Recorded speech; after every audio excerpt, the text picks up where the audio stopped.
and you're watching the news, Operation Lone Star.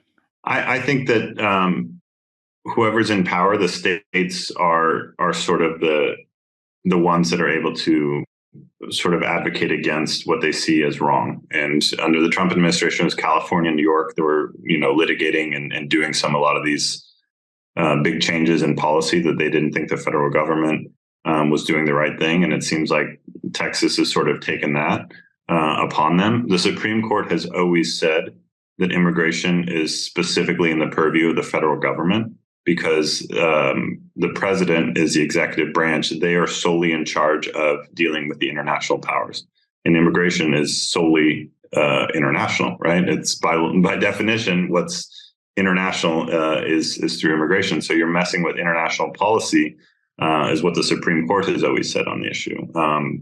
Whether I think a state can engage in that, I don't know. It's sort of the flip side of the coin of the sanctuary cities, and states have sort of taken it upon themselves to go against what the federal government is doing, depending on which side's in power. And it's the Republicans, it's the more liberal states. If it's the Democrats, it's the more conservative states that are sort of going against what's happening.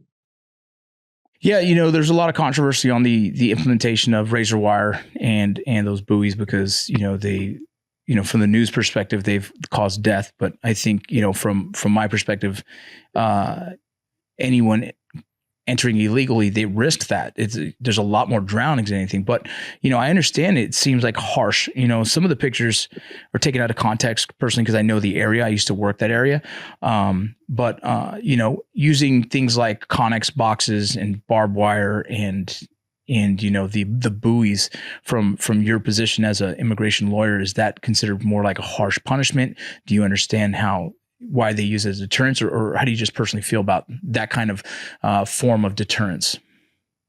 I don't agree with it personally, because I don't think, you've seen some of the individuals that either they can't swim or they're too young or all these things. You're just unnecessarily risking human lives. I think the idea in a lot of U.S. citizens' minds that have not had to, sacrifice a whole lot or have not gone through that decision, that you'll eventually stop someone if you make it hard enough. And my experience with my clients is, no, they'll go through a fucking wall if they have to, literally.